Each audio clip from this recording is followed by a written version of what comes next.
Victory Studios in downtown Little Rock, this is Capitol View. Good Sunday morning, everybody, and welcome to Capitol View. I'm Bob Clausen. The 2022 fiscal session taking over the Capitol this week as leaders in the Arkansas House and Senate debate away, bringing on issues that deal with the state's budget going forward. Basically your money. Governor Hutchinson kicking things off, delivering his last State of the State address. This will be his last term in office. Hutchinson discussing the various industries and jobs brought to the state over the course of his 2 terms, a historic low unemployment, and recently approved tax cuts. Now, the governor also taking time to talk about a prison system expansion program. He proposed a 500-bed addition to the Calico Rock State Prison. That proposal met by chance of no new cages by protesters. Capitol Police confirmed there were 2 arrests made due to disorderly conduct. The governor was able to finish his final address, although protesters continue to chant outside the chambers. $50 million have been spent on prisons during Governor Hutchinson's term in office. And the governor also made a push for more funding for law enforcement agencies and public safety. Hutchinson called for tapping into the state's surplus to give local law enforcement a one-time $5,000 payment and new equipment. It could cost the state $45 million. He proposed another $10 million toward grants for law enforcement agencies for equipment, including body cameras. Currently, our law enforcement is underfunded, underpaid, and underappreciated. The actions of this General Assembly to fund more, pay more, and to appreciate more will send the unmistakable message that in Arkansas, we support and value our law enforcement officers. Taking it all in for us up at the Capitol, our Katrin Asaf. She's been following the fiscal session as it got underway. Exciting time up there? Absolutely. A lot was covered in just these first couple of days. I think lawmakers really wanted to just dive in as soon as they could, and as you just heard, a lot going on. Yeah, and right out of the starting gate, we started talking about abortion. Where did that start and where did it go? Well, really, nothing really was done during this fiscal session. So these non-appropriation bills could be forwarded by lawmakers and then they could eventually turn into bills. But just in the first 2 days, we saw that lawmakers were speaking about these resolutions, but they didn't get further than that resolutions. They were shut down pretty quickly by members. They didn't vote to push them forward. The other big thing that came up too was the prison expansion. We just talked about that a little briefly. And the governor wanting to add 500 beds to Calico Rock. And I'm going to talk to this about some of our guests will be a little bit later. Was this prison expansion or trying to relieve some other overcrowding issues, or a combination of both? It was really a combination of both, but I think the governor really started with those overcrowding issues. And what he was trying to look to do is just add more beds to these areas so that they were spreading prisoners out. But the rally and the protesters that you heard who were chanting no new cages, they don't see this as the right answer. They think lawmakers should be focusing instead on what's causing people to end up in prison in the first place, instead of just adding more beds to spread the prisoners out. A lot of money is going to be spent. A lot of money. The state has money. We've got a surplus, which is great. Great situation for us to be in. What's going to be the big topic moving forward? Well, at least in the next week, the next couple of weeks. Really, in terms of lawmakers, they've made a point of saying we want to just kind of focus on the state budget, get this fiscal session wrapped up, and then move on. What's interesting is the governor, during his State of the State address, he would like to see more funding go into things like electric vehicle charging stations. That was his big push. He said it was innovative mobility, which is not only electric vehicles but autonomous vehicles. And so for him, he would like to see us become an innovator in not only manufacturing for things like lithium batteries and components, but also these charging stations. So lawmakers already began speaking about that this week. Which was interesting because I've never seen a charging station. Yes, they're really not. But now we have one in central Arkansas. Exactly, yeah, there's one right here in Little Rock, but in terms of these standalone charging stations, there's really not that many. And in fact, that's something that was addressed by the Department of Energy and Environment. They said Arkansas is almost like a donut hole. All of the surrounding states have these charging stations, and we are that hole in the middle. Sometimes it's good to kind of be that forgotten place, because then not too many things come in and mess with what we already have going on. Yeah. I want to talk about infrastructure too. That's a big topic and a very expensive one, to say the least. We can go ahead and look at the I-40 River Bridge issue. Of course. What does the governor want to see done before he leaves, or get started before he leaves office and then afterwards? Because we're in Arkansas and we the orange cone could be our state flag. Absolutely. We've seen locally and across the state that we have been doing a big push on construction, specifically, as you mentioned, with those interstates and the highways. And that's what's something that Governor Hutchinson has mentioned, that he would like to see us continue with this push for infrastructure, and by the time he's out of office, he would like to see us not only just expand and continue with this push, but really to catch up for lost time. I think especially during COVID, there were some pauses, and so now the state, I think, is really working to finish what we started. Finishing what we started too. When it comes to, I think about this, I moved here 27 years ago, and it's gone by in a blink of an eye. The farthest thing from a lot of people's minds was the fact that you could actually bet on anything in the state legally. And now we've got casinos, and we're going to do mobile betting. This kind of got caught up in a rule issue at one point. Where does it stand now, and how soon will people be able to place a bet on their phone? Well, the hope is by March that we're going to be able to see that mobile betting. And there's something that really we saw last session and December, and then moving into today. At the latest update, lawmakers have okayed these rules that would allow us to place mobile bets. So instead of just you having to walk into a casino to place a bet, now you could hypothetically do it from your phone, as long, of course, as you're in the state of Arkansas. It still has to be approved by the Joint Budget Committee for us to be able to actually start placing those bets. But we are almost there. It's just going to take a couple of more check marks from lawmakers. That's amazing how far we have come. Or some might argue the other side, because not everyone's a fan of betting. Yeah, it's a debate for sure. Katrin, thanks very much for your time, and thanks for your coverage of the Capitol. Doing a great job. Of course, thank you. With just days to go before filing day in Arkansas, a federal judge threatens to drop a lawsuit challenging the state's new voting district maps. Why, he says he can't rule on it. You're watching Capitol View on this Sunday morning.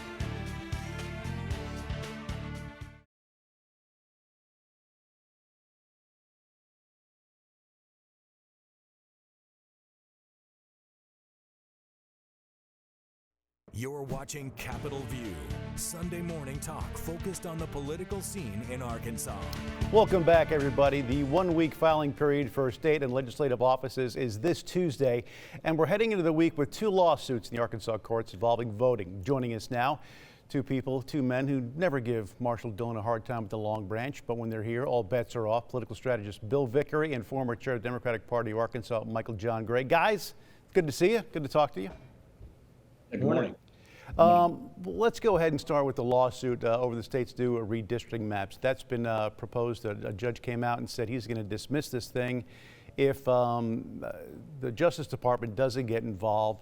Michael, what do you think about this? The Justice Department coming in on this?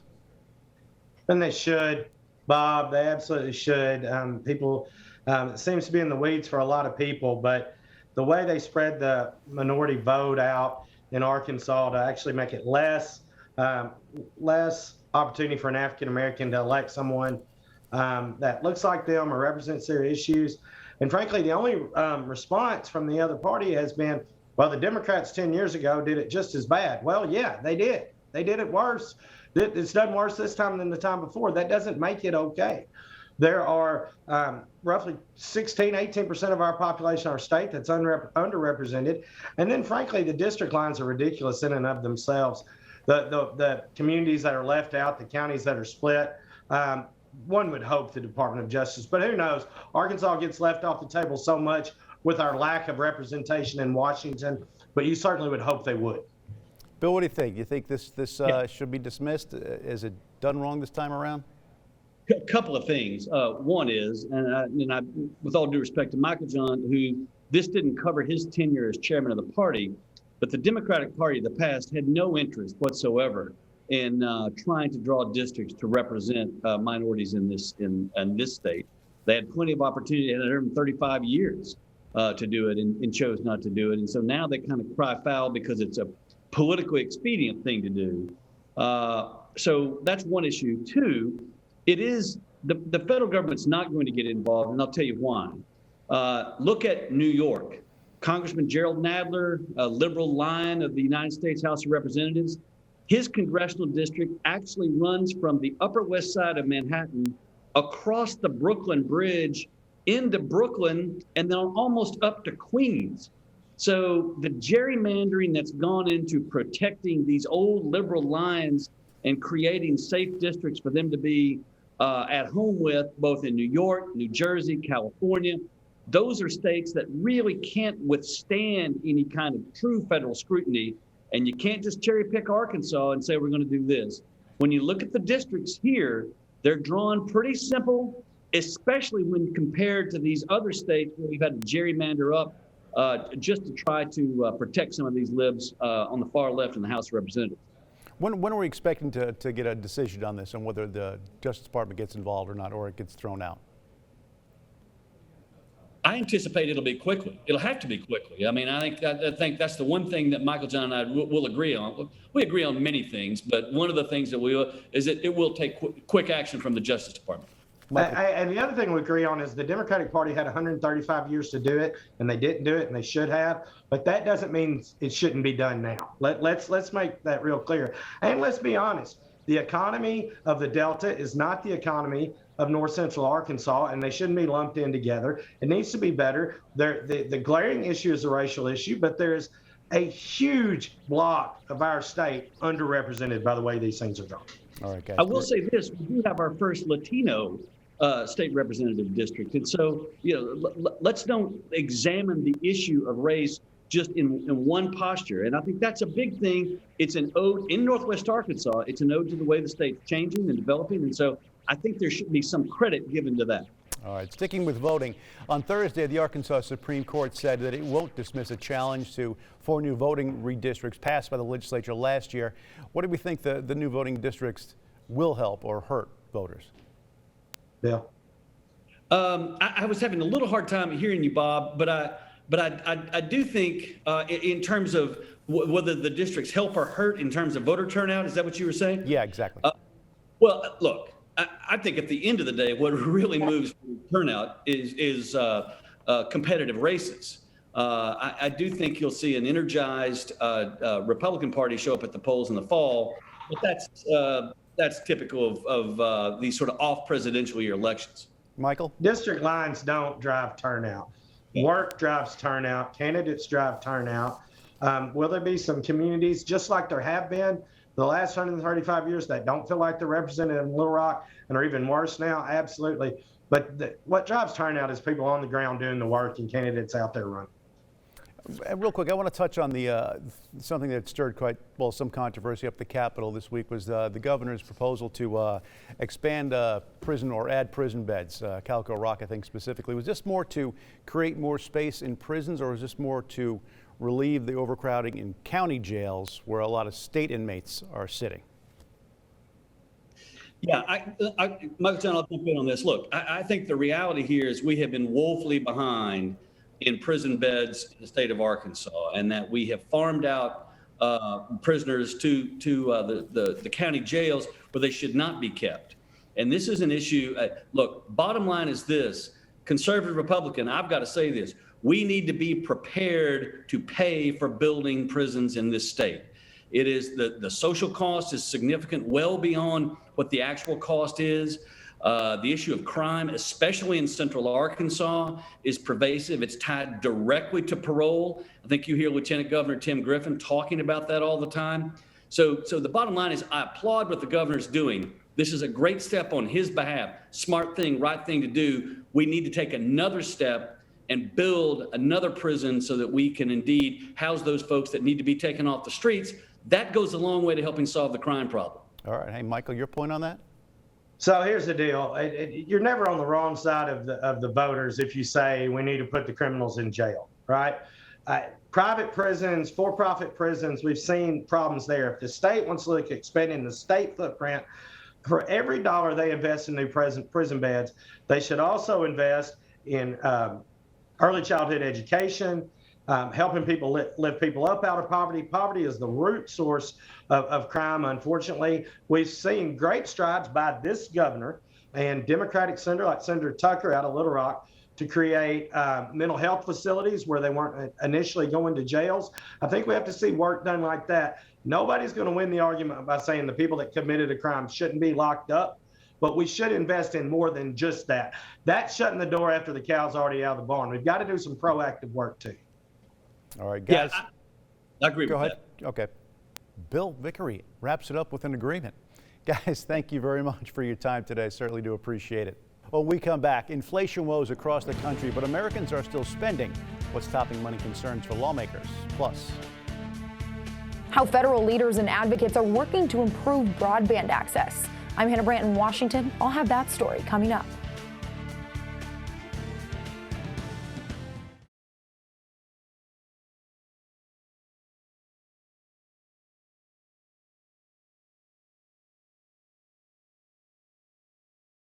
You're watching Capitol View, Sunday morning talk focused on the political scene in Arkansas. welcome back, everybody. Well, it appears shoppers are shrugging off inflation. Retail sales in the month of January actually rose. Online retailers saw the biggest gains with furniture and automotive sales behind it. However, gas sales dropping 1.3% as the average cost of a gallon of gasoline surges. Economists say booming demand is pushing against supply constraints, and one reason why inflation is rising, and many don't know when exactly relief will show up. Retailers have worked very, very hard with their partners, suppliers, vendors to try to pass along those prices to customers that customers are looking for and can afford. The Biden administration says it will likely need $30 billion in COVID-19 funding, but Republicans who are already worried about government spending have raised concerns about approving any new money at all. And Senator John Boozman of Arkansas says the skyrocketing inflation is hitting the natural state's agriculture industry and it's hitting it hard. He says farming expenses will likely set record highs this year, including a 31% jump in fertilizers, 35% increases in fuel, as well as oil.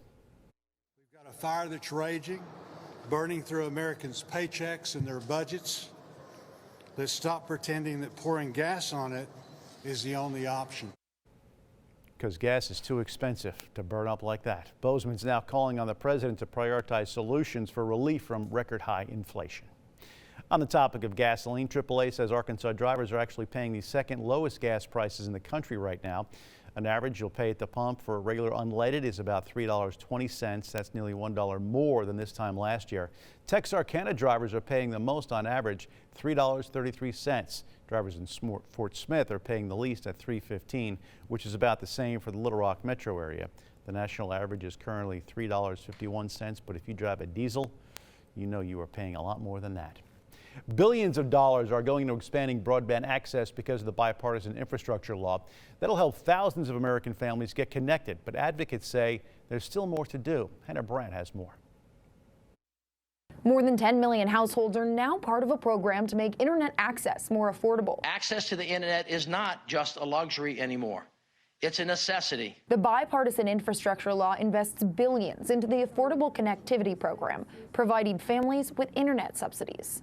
When we connect families and workers, students and small business owners with high-speed internet, we connect them to opportunity. Advocates say additional funding is an important step forward, but they emphasize there's still more to do to make sure the program is even more accessible. Folks are not taking advantage of that in nearly the numbers that are eligible. The Center for Rural Strategies is also pushing for leaders to find solutions that fit local communities. And making sure that the data that we have about who has broadband and who doesn't is driven by consumers and not by providers. And advocates with the National Digital Inclusion Alliance say making sure there are support systems to use new broadband services is critical. So there is some place to turn to when you're not sure what it is that you need to do to get online or to be able to use a particular application. Republican Congressman Jim Baird is also focused on improving access, especially in rural places. We have to have access to this kind of technology to be able to produce the kind of quantities and quality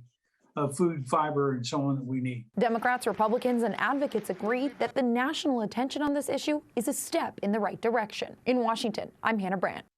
Some members of the Senate say the workforce needs expanded diversity. As Basil John reports, lawmakers want to seek out innovative ideas to reduce all types of barriers throughout the country. Lawmakers on Capitol Hill say discrimination is holding back valuable members of the U.S. workforce. Because of their race, or their age, or their income, or their disability, or because their primary language is not English. Labor statistics show only 38% of people with disabilities are in the workforce.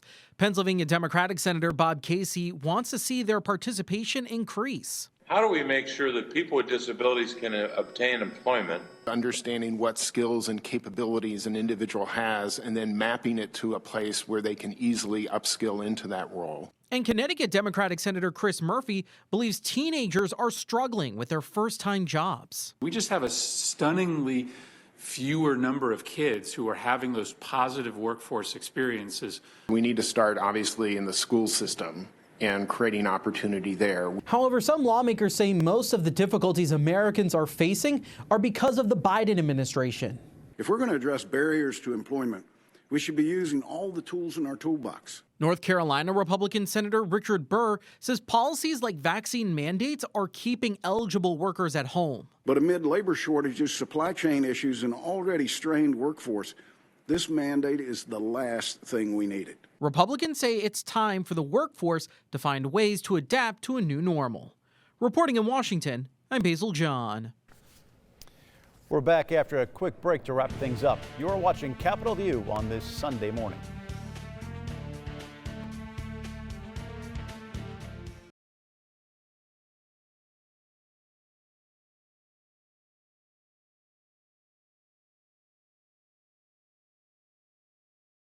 You're watching Capitol View, Sunday morning talk focused on the political scene in Arkansas. And before we say goodbye, I want to give a hat tip to Jay Burr. He has been with KARK for the past 17 years. The past few years, he has been your Sunday morning host for Capitol View, and he has done a fantastic job covering politics in Arkansas. Enjoys it so much, he is currently a legislative liaison. So best of luck to Jay Burr. Fortunately, we'll still be able to see him from time to time. Not sure how often I'll be here with you each Sunday morning, but as always, it is a pleasure. Enjoy the rest of your day, everybody, and thanks for joining us for Capitol View.